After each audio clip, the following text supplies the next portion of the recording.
Hi, I belong to a special group of fish alongside other sharks, rays and skates that have cartilage instead of bones, and we are called Elasmabranks.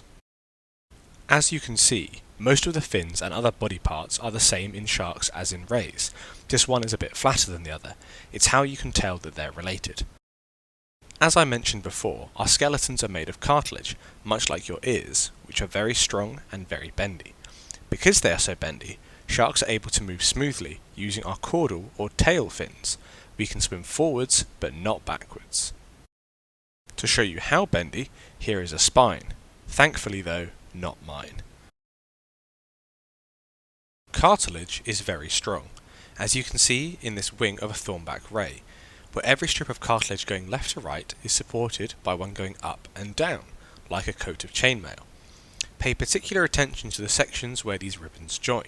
It's where they reinforce the overall structure, making the wings incredibly strong and allowing my flat cousins to use their pectoral fins like a bird's wings to fly through the water. Underwater creatures, like me, all breathe through our gills. We suck in water through our mouths and push it over the gills, which removes the oxygen. Gills may come in many shapes and sizes but all serve the same purpose. Think of them like our version of your lungs. Some species have special holes behind their eyes called spiracles, which allow them to suck in water through these holes instead of through their mouths and pump that same water over their gills. This means that they can rest on the bottom of the ocean and do not need to keep swimming in order to breathe. This baby nurse hound is showing us how it's done. It can rest on the bottom of the tank with its mouth closed, but it can still breathe thanks to its spiracles and gills working together. Although sharks and rays can look vastly different and be of all shapes and sizes, they can all swim beautifully through the water.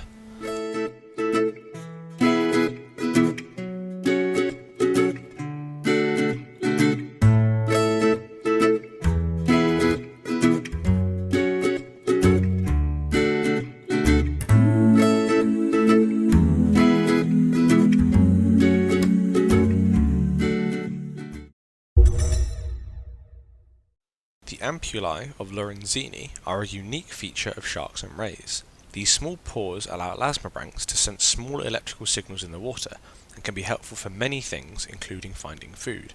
This ability is called electroreception. We can even map these small pores for some animals. These sensory networks help sharks and other Elasmabranks detect those small electrical signals, such as the heartbeat of a nearby fish. Hammerhead's favourite food is stingrays, but stingrays do not want to be eaten. They hide under the sand when they think there's a shark about, and I don't blame them. This is just a model, but when the light on the hammerhead's head flashes, it means it's found a tasty snack hiding just under the sand. This is a real great hammerhead looking for a hidden stingray. Just watch how quickly his head turns once he senses the ray's electrical footprint.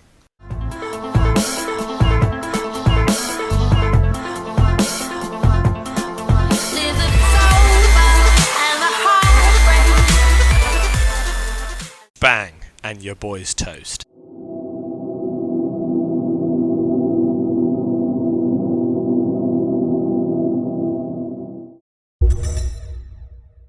Eyes can be as varied in Elasmabranks as body shape.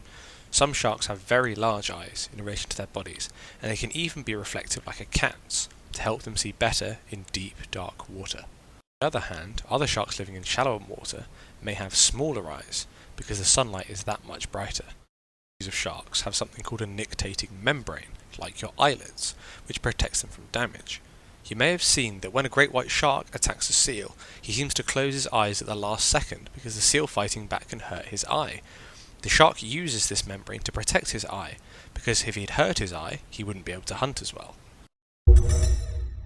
Skin is quite different from other fish, which normally have their body covered in protective scales. In fact, the skin of sharks and rays is covered in small teeth-like structures called denticles. We actually need a microscope to look at how small these are. You can feel how rough their skin is just by running your finger from one side to the other. One way is smooth as anything, while the other is rough as sandpaper. These denticles help streamline Elasmabranks to swim more efficiently in the water and to conserve energy.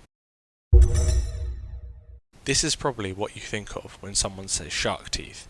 Big, pointy, and lots of them. is a small-toothed sand tiger jaw. Shark and ray teeth vary both in size and shape according to their favourite food sources.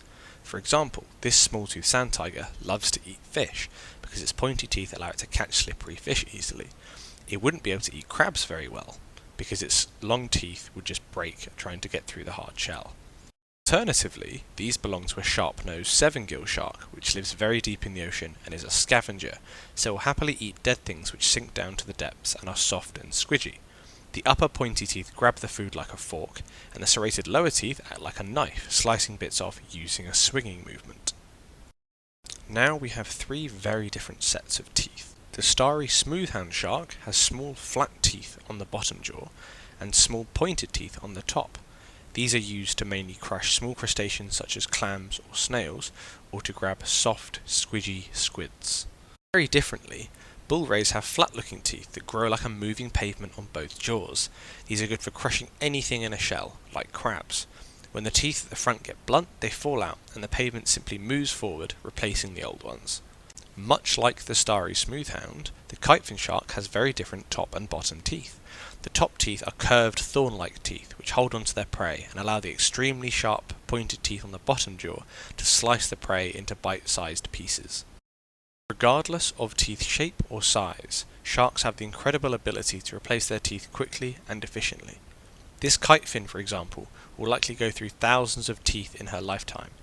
The endless rows are plain to see, each ready to step forward if the one in front breaks. Some sharks and skates actually lay eggs. All skates lay eggs, and almost half of sharks lay eggs, but all other sharks and rays give birth to live young. It's amazing how fast the babies can grow, with this time-lapse just taking 6 months until the little shark hatches from the egg.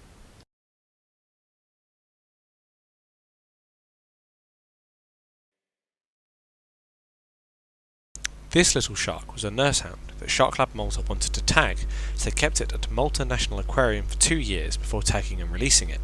This took place during COVID restrictions, and so a reduced team released the shark. Normally, the event is advertised and members of the public can come and see. You'd be surprised how skates manage to fit into their eggs, given they're wide and flat. The thornback ray in this egg was rolled up like a little fishy burrito, and once she's free, she can fully extend her wings. Within just a few hours of hatching, she's already happily swimming around, exploring her new temporary home. Elasmabranks have so many different ways to help them live underwater, and this was just a small taste.